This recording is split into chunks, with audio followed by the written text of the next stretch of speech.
अस्सलाम स्टूडेंट्स, हम ninth class physics का चैप्टर 2 पढ़ रहे हैं और आज का हमारा टॉपिक है scalars and vectors. Students, scalars and vectors को पढ़ने से पहले हम थोड़ा सा बैकग्राउंड की तरफ चलते हैं। जो हमने चैप्टर 1 में रीड किया था, that is actually physical quantities.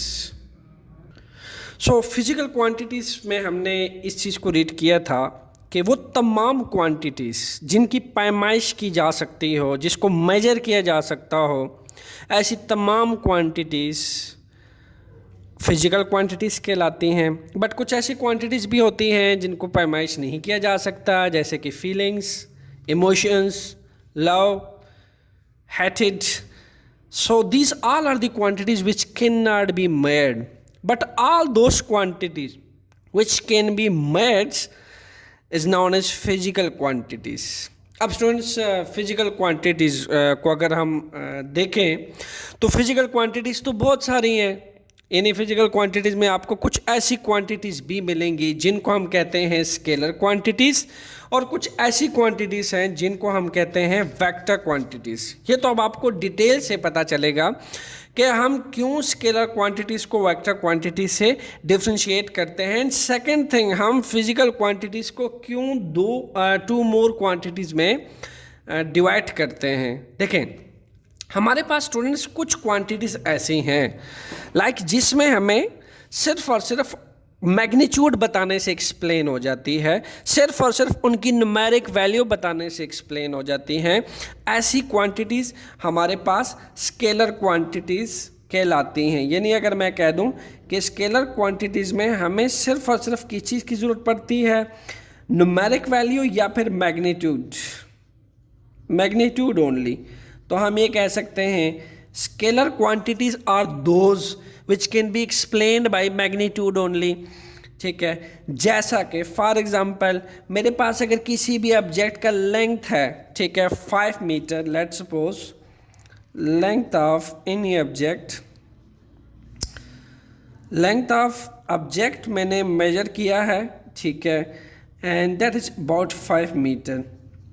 तो क्या आप मुझसे ये सवाल करोगे कि सर ये जो 5 मीटर लेंथ है इसका मैग्नीट्यूड आपके लिए एनफ होगा, या फिर आप एडिशनल कोई इसकी डायरेक्शन पूछ सकते हो मुझसे कि सर ये जो 5 मीटर लेंथ है, इट डजंट मेक सेंस ना कि आप मुझसे इसकी सिम्थ पूछें। 5 metre length is enough to describe the magnitude या to describe the length of any specific object. Clear? मैंने स्केल की हेल्प से, ठीक है, ये स्केल यूज़ किया, इसकी हेल्प से मैंने किसी भी ऑब्जेक्ट का एक 5 सेंटीमीटर और 5 मीटर लेंथ मेजर किया, तो दैट्स एनफ, मुझे उसकी लेंथ पता चल गई। इसी तरीके से हमारे पास किसी भी ऑब्जेक्ट का अगर मास देखा जाए तो हमें कहा जाए 5 kg मास है, 10 kg मास है, so that's enough, that's information is enough. हमें पता चल जाता है कि 5 kg मास अगर किसी ऑब्जेक्ट का, तो मीन्स कि वो 5000 ग्राम जो है कंटेन रखता है, ठीक है, उसके अंदर मौजूद है, उसका मास है, ठीक है। इसी तरीके से हमसे अगर कोई टाइम पूछता है, देन टाइमिंग्स बताना 5:30, 10:30, so this explanation is enough. Okay students, अब कुछ ऐसी भी क्वांटिटीज़ हैं, ये तो हो गया स्केलर क्वांटिटीज़, इसको हम थोड़ा साइड पे रखते हैं। कुछ ऐसी क्वांटिटीज़ हैं जिनको हम कहते हैं वेक्टर क्वांटिटीज़। वेक्टर क्वांटिटीज़ किस तरह की क्वांटिटीज़ हैं स्टूडेंट्स, जो सिर्फ और सिर्फ न्यूमेरिक वैल्यू और मैग्नीट्यूड से एक्सप्लेन नहीं होती। ऐसी क्वांटिटीज़ जो सिर्फ और सिर्फ न्यूमेरिक वैल्यू और मैग्नीट्यूड से एक्सप्लेन नहीं होती, बल्कि उनको कंप्लीटली डिस्क्राइब करने के लिए हमें उनकी डायरेक्शन बतानी पड़ती है। तो हम ये कह सकते हैं which can be explained by magnitude plus direction. We need direction to completely explain that. Clear? जैसा कि हमारे पास force is a vector quantity.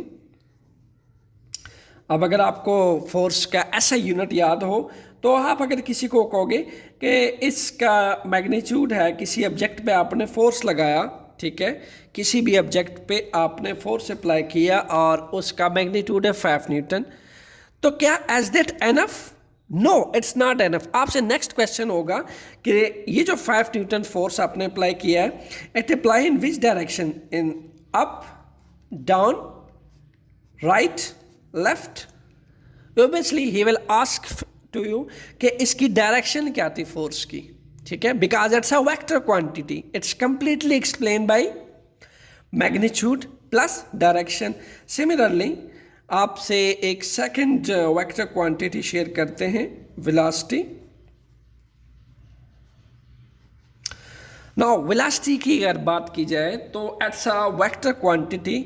आप अगर किसी को एक कहो कि मेरे पास किसी भी कार की या किसी भी ऑब्जेक्ट की 5 मीटर पर सेकंड वेलोसिटी है, चूंकि वेलोसिटी जो है वो एक वेक्टर क्वांटिटी है, देन ही विल आस्क के जो 5 मीटर पर सेकंड वेलोसिटी है, ये किस सिमत में, किस डायरेक्शन में ये वेलोसिटी प्रोड्यूस हो रही है कार के अंदर, यानी जो कार 5 मीटर डिस्प्लेस कर रहा है 1 सेकंड के अंदर। ये न्यूमेरिक मैग्नीट्यूड क्या बताता है कि 5 मीटर का फासला 1 सेकंड में तय हो रहा है। तो 5 मीटर का फासला जो 1 सेकंड में तय हो रहा है, it is toward right side और लेफ्ट साइड, या फिर सर्कुलर फॉर्म में, या किस डायरेक्शन में ये जो आपके पास वेलोसिटी है ये प्रोड्यूस हो रही है। क्लियर? सो आइए अब डिटेल से स्केलर एंड वेक्टर को रीड करते हैं एंड आपको डीपली लेके जाते हैं कि कैसे हम स्केलर क्वांटिटीज और वेक्टर क्वांटिटी को डिफ्रेंशिएट करते हैं एक दूसरे से। सो स्टूडेंट्स, स्केलर क्वांटिटीज क्या है? अ scalar quantity is described completely by its magnitude only. Magnitude को आप न्यूमेरिक वैल्यू भी कह सकते हैं, यानी स्केलर क्वांटिटीज़ वो क्वांटिटीज़ होती हैं जो सिर्फ और सिर्फ मैग्नीट्यूड न्यूमेरिक वैल्यू बताने से एक्सप्लेन हो जाती है। Like for example time.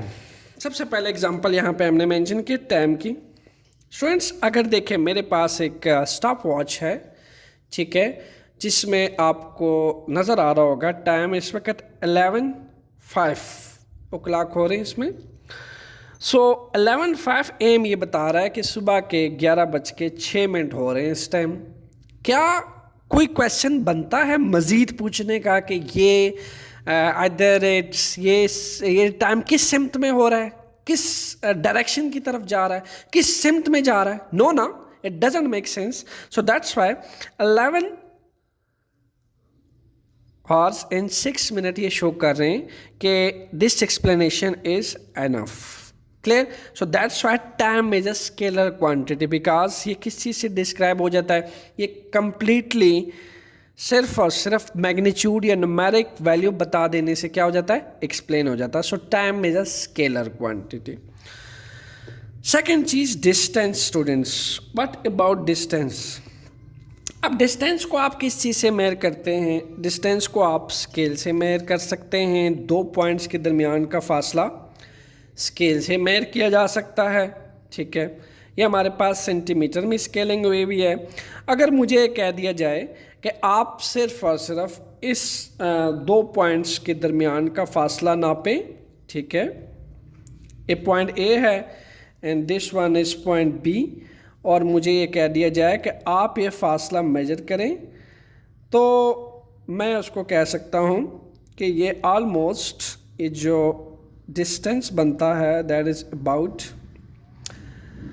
Point A से लेके बी तक का एग्जैक्ट ऑलमोस्ट अप्रॉक्सीमेटली 7 सेंटीमीटर बनता है, ठीक है। इस फासले को मैं कह देता हूँ दैट इज़ अबाउट 7 सेंटीमीटर। सो मुझसे पूछा गया डिस्टेंस, मैंने सेंटीमीटर में नापा, उसको 7 सेंटीमीटर बता दिया। स्टूडेंट्स, अब ये एक न्यूमेरिक वैल्यू है और इसके साथ जो आपको नज़र आ रही है ये यूनिट है। मैंने सेंटीमीटर में नापा, सो जिस चीज़ में जिस यूनिट में पैमाइश की जाती है वो उस क्वांटिटी का यूनिट कहलाता है। मैंने सेंटीमीटर में नापा, सो इसका यूनिट आ गया। तो ये हमारे पास 7 centimetre is the numeric magnitude. So 7 centimetre, अब मुझसे कोई ये नहीं पूछ सकता कि जो 7 सेंटीमीटर की पैमाइश है ये किस सिमत में है, because this explanation is enough. So आइए बात करते हैं अब नेक्स्ट क्वांटिटी की, that is mess.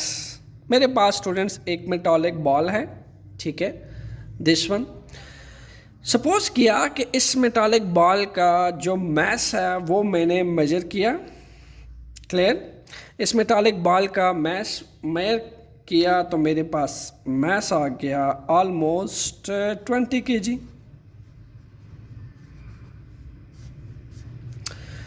20 kg mass numeric magnitude is enough explanation। सो मुझसे कोई ये नहीं कहेगा कि 20 kg mass जो है वो किस डायरेक्शन में बढ़ रहा है, किस सेंटर में बढ़ रहा है, because 20 kg is the complete explanation जो मुझे बता रहा है कि इस बॉल का, इस मेटालिक बॉल का मास 20 kg है, दैट्स एनफ। इसी तरीके से अगर मैं क्लास में 20 से 25 बच्चों की हाइट नापता हूँ, ठीक है, तो हाइट में मेरे पास डिफरेंट न्यूमेरिक वैल्यूज आएंगी। 102 centimetre, let's suppose 80 centimetre, 60 centimetre, ये हाइट्स आ रही हैं आपके पास डिफरेंट स्टूडेंट्स की। अब ये हाइट मेजर करते हुए क्या एक क्वेश्चन बनता है कि हाइट किस सेंट में बढ़ रही है? No, because it's the scalar quantity and scalar quantity are those which are completely described by its magnitude only. So इसी तरीके से बहुत सारी स्केलर क्वांटिटीज़ है, किसी भी ऑब्जेक्ट का एरिया, क्लियर। अब एरिया क्या होता है? किसी भी चीज़ की अगर आप लेंथ नापते हैं और उसकी ब्रेड्थ नापते हैं तो आपके पास एरिया आ जाता है, ठीक है। अब एरिया आपके पास एक स्केलर क्वांटिटी है। कौन सी क्वांटिटी है? स्केलर क्वांटिटी है। जैसे कि मुझे किसी बुक का, कॉपी का एरिया नापने के लिए कह दिया जाए तो उसका लेंथ ब्रेड्थ नाप दूंगा मैं। एरिया लेट्स सपोज मेरे पास 10 मीटर स्क्वायर बनता है, ठीक है। सो दैट्स न्यूमेरिक मैग्नीट्यूड और this magnitude is enough because area क्या है? वो एक स्केलर क्वांटिटी है। इसी तरीके से किसी चीज़ की density and work, temperature, speed, energy, power, these all are the scalar quantity because it's only described by its numeric magnitude only. Okay students, अब बात करते हैं सेकेंड क्वांटिटी की, that is vector. Students vector जो है that is completely described by magnitude. Magnitude तो numeric magnitude तो आपको चाहिए होगा ही होगा, but also direction. Vector quantities ऐसी क्वांटिटीज़ होती हैं जो मैग्नीट्यूड एंड डायरेक्शन दोनों तरह से एक्सप्लेन होती है, बोथ मैग्नीट्यूड एंड डायरेक्शन से एक्सप्लेन हो जाती हैं, जैसा कि displacement, weight, force, torque, momentum, acceleration, velocities. ये तमाम वो क्वांटिटीज़ हैं जो आप नेक्स्ट पढ़ेंगे, लेकिन मैंने इसलिए मेंशन की है ताकि आपका एक प्री कंसेप्ट बन सके। आइए स्टूडेंट्स, वेक्टर को अब हम एक बेस्ट एग्जांपल से समझते हैं। आप हैं और आपका एक क्लास फेलो है, ठीक है, और आप दोनों आपने अपने दोस्त के घर जाना है, ठीक है, और आप अपने इस दोस्त को बताते हो कि मेरा जो घर है वो इस स्कूल से 50 किलोमीटर के फासले पे है, 50 किलोमीटर डिस्टेंस पे है, ठीक है। यानी आपने उसे क्या दे दिया? आपने उसे सिर्फ और सिर्फ एक मैग्नीट्यूड दे दिया, ठीक है, आपने उसे मैग्नीट्यूड दे दिया। अब आपका दोस्त खड़े होकर सोचता रहेगा कि आया आपका घर जो है वो क्या इस तरफ है 50 किलोमीटर पे, या इस तरफ है, या इस तरफ है, या इस तरफ है। ये सोचता रहेगा खड़े होके, जब तक अनटिल अनलेस आप उसको ये नहीं बता देते कि आपका घर यानी 50 किलोमीटर के फासले पे जो है वो राइट साइड पे है, लेफ्ट साइड पे है, डाउन साइड पे है, या फिर टाउन के अप साइड पे है। जब तक आप अपने उसको कंप्लीटली एक डायरेक्शन नहीं दे देते, ठीक है, एक डायरेक्शन नहीं दे देते, आपका दोस्त आपके घर नहीं पहुंच सकता स्कूल से, क्लियर। तो 50 kilometre away is not enough to explain the vector quantity, it's also explain by direction. आप जब तक अपने दोस्त को, ठीक है, डायरेक्शन नहीं बताओगे वो आपके घर नहीं पहुंच सकता। ये होती है वेक्टर क्वांटिटी की स्पेसिफिकेशन जो कंप्लीटली डायरेक्शन से स्पेसिफाई होता है। तो आप अगर आप कहोगे उसे कि स्कूल से जो एक स्ट्रेट रोड जा रहा है राइट साइड पे, बिल्कुल स्ट्रेट रोड जा रहा है राइट साइड पे, वहाँ मेरा घर 50 किलोमीटर के फासले पे है। तो आपने क्या कर दिया, मैग्नीट्यूड के साथ जो राइट साइड पे रास्ता बता दिया उसे, ये क्या थी एक्चुअली, डायरेक्शन थी। This is the direction. So this is the vector quantity which completely explained bye magnitude plus direction. आइए स्टूडेंट्स अब बात करते हैं टेम्परेचर की। ठीक है, टेम्परेचर की बात करते हैं। टेम्परेचर देखें, अगर मैं सिर्फ और सिर्फ टेम्परेचर चेंज की बात करूं तो लेट्स सपोज आप अभी बैठे हैं किसी भी जगह पे, तो वहाँ टेम्परेचर है 21 सेल्सियस डिग्री या फिर 16 सेल्सियस डिग्री। तो जो टेम्परेचर का चेंज है, ठीक है, टेम्परेचर का जो चेंज है that is actually a scalar quantity. मुझसे अब ये खड़े होकर अगर आप पूछें कि यहाँ का टेम्परेचर क्या है, तो मैं आपसे कहूँगा 21 सेल्सियस डिग्री। तो आप मुझसे थोड़ी ही पूछोगे कि 21 सेल्सियस डिग्री किस सिमत में बढ़ रहा है।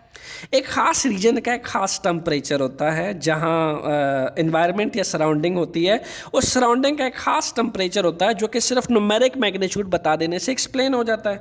इसलिए यहाँ पे लिख डाला मैंने क्या कि टेम्परेचर चेंज क्या होता है जी, स्केलर क्वांटिटी है, because it only magnitude but no direction. सिर्फ और सिर्फ मैग्नीट्यूड बता देने से एक वन डायमेंशनल इंफॉर्मेशन का क्या मतलब है कि मैंने एक ख़ास रीजन का एक ख़ास जगह का आपको टेम्परेचर बता दिया, that is 21 Celsius degree, then no more information required for that.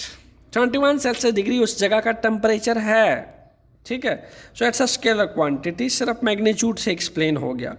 लेकिन अगर मैं बात करूं अब टेम्परेचर के राइजिंग और फॉलिंग की, यानी आपको जो मरकरी नज़र आ रही है इस ग्लास थर्मामीटर में, ये राइज करती है तो पता चलता है टेम्परेचर बढ़ रहा है, ये फॉल करती है तो पता चल रहा है टेम्परेचर कम हो रहा है। जो मरकरी है यानी वो किस लिहाज से बढ़ रही है, टेम्परेचर के बढ़ जाने से। ठीक है, टेम्परेचर जब किसी रीजन का बढ़ता है तो मरकरी ऊपर जाती है, जब कम होता है तो मरकरी नीचे आती है। तो जो टेम्परेचर के राइज फॉलिंग है किसी भी रीजन का, students, it's a vector quantity, it's not a scalar quantity. So ये 2 डायमेंशनल इंफॉर्मेशन से एक्सप्लेन होती है। टेम्परेचर का राइज फॉल होना, सडनली राइज फॉल करना। तो टेम्परेचर जब सडनली राइज फॉल करता है then it need also direction. ठीक है, ये जो टेम्परेचर है वो किसी खास सिमत में बढ़ता है, कम होता है, बढ़ता है, कम होता है, so it's a vector quantity. लेकिन किसी खास रीजन का जो टेम्परेचर चेंज है, ठीक है, it's a scalar quantity. Clear? आइए एक थर्ड एग्जांपल पढ़ते हैं जो कि हमारे पास फोर्स की है। Force is a vector quantity.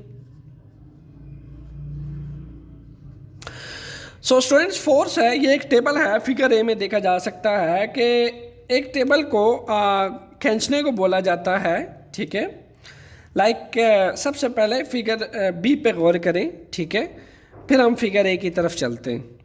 Figure B में दिखाया गया है कि एक फोर्स राइट साइड पे लग रही है और एक फोर्स लेफ्ट साइड पे लग रही है। 2 स्टूडेंट्स हैं, उनको मैंने बोला कि वो टेबल किसी फोर्स पे खींचे।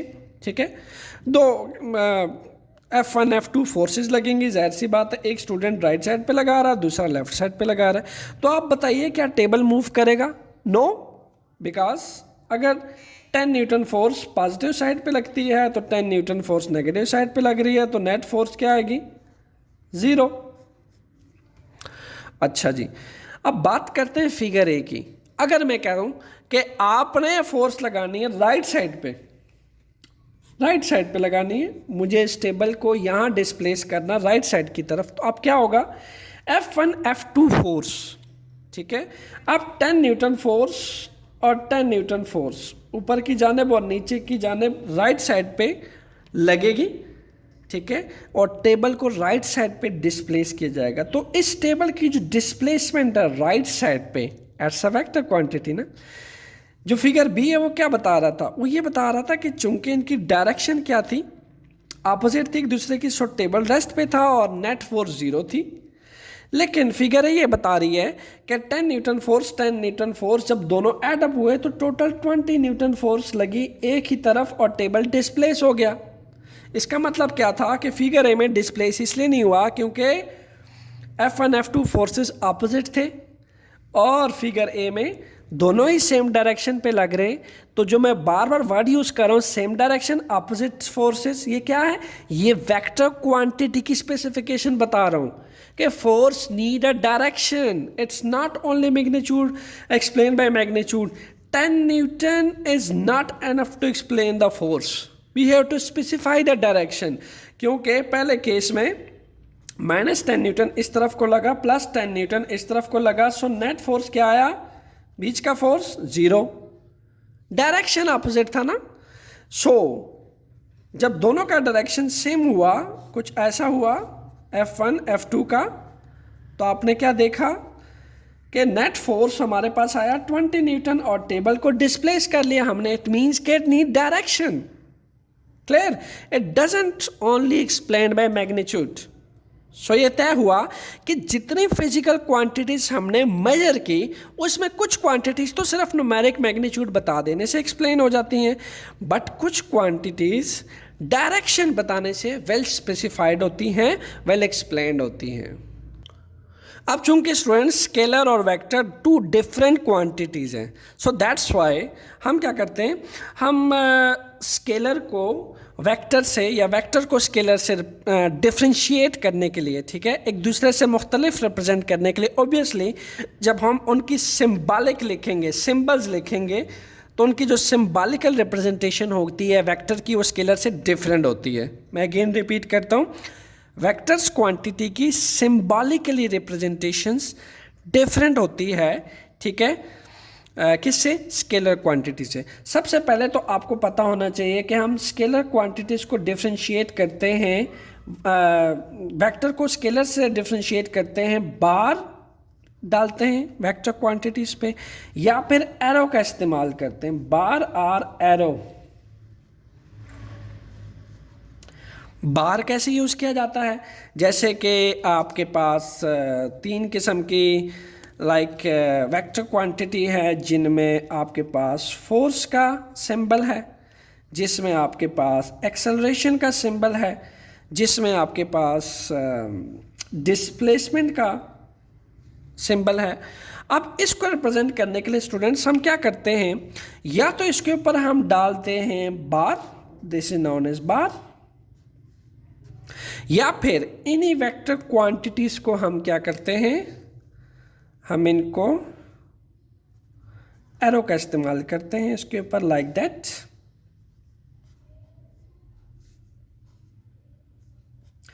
अब जो हमारे पास स्केलर क्वांटिटीज होती हैं, जैसा कि मैस, जैसा कि आपके पास टाइम, इनके ऊपर किसी टाइप का एरो या बार नहीं डाला जाता, because it's only explain by magnitude only, numeric value बता देने से एक्सप्लेन हो जाती है। बट वेक्टर क्वांटिटी को रिप्रेजेंट करने के लिए हम बार का इस्तेमाल करते हैं। जब भी किसी क्वांटिटी के ऊपर बार डाला हो, ये डायरेक्ट बताया जा सकता है कि वेक्टर क्वांटिटी है, या फिर किसी भी फिजिकल क्वांटिटीज़ के ऊपर अगर एरो का इस्तेमाल हुआ हो, इट मींस के ये एरो बता रहा है कि ये इसकी डायरेक्शन है इस सेंट में, ठीक है। तो बार और एरो बता रहे हैं कि it will be explain by direction, it will not only explain by numeric magnitude.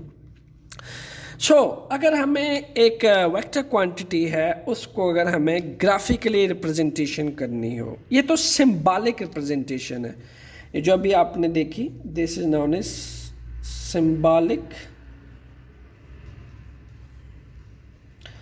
Symbolic representation.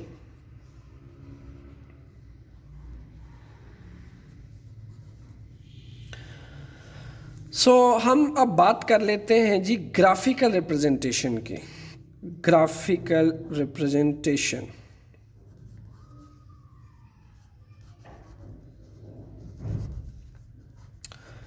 Graphical representation कैसे की जाती है वेक्टर क्वांटिटी की, अब हम सीखते हैं। लेट्स सपोज स्टूडेंट्स हमारे पास एक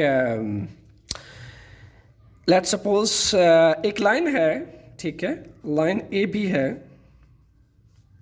ए बी, ठीक है। और चूंकि ये ए से बी की तरफ है तो हम इसको ग्राफिकली कैसे रिप्रेजेंट करेंगे।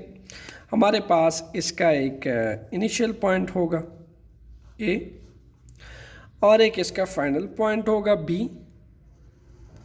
डायरेक्ट एरो हम खींचेंगे बी की तरफ, ठीक है। और ये हमारे पास एक वेक्टर क्वांटिटी कहलाएगी। This is known as graphical representation of A to B, यानी हम जस्ट एक एरो हेड डालते हैं, ठीक है। तो एक लाइक मैं कहूँ कि ए बी है, ठीक है, और ये ए बी डिस्प्लेसमेंट है। चूँकि डिस्प्लेसमेंट हमारे पास एक वेक्टर क्वांटिटी है तो आपने एक 5 मीटर की डिस्प्लेसमेंट अगर शो करनी है ग्राफिकली, तो this is the graphical representation of this A B displacement. तो हम क्या करते हैं, ग्राफिकली एरो हेड डालते हैं। This is known as arrow head, arrow head. Symbolically हम उसके सिंबल के ऊपर बार का इस्तेमाल करते हैं या फिर एरो का इस्तेमाल करते हैं, और ग्राफिकली हम एक एरो हेड लाइन से इसको रिप्रेजेंट करते हैं। तो हमारे पास इस फिगर के अंदर ये जो एरो हेड डला हुआ है ये इस ए बी वेक्टर क्वांटिटी को रिप्रेजेंट कर रहा है, और हमारे पास जो इसकी 5 मीटर आपको डिस्प्लेसमेंट नज़र आ रही है दैट इज़ द मैग्नीट्यूड, और एरो हेड हमें इसकी डायरेक्शन बता रहा है कि 5 मीटर जो इसकी डिस्प्लेसमेंट है वो इस डायरेक्शन में है। Clear, because displacement is a vector quantity. Students hopefully आप अच्छे से समझ गए होंगे स्केलर और वेक्टर में difference. In case of any questions, put it in comment box. The answer will be in front of you within a few hours. And always enjoy physics and observe physics around you, because physics is everywhere. Thank you.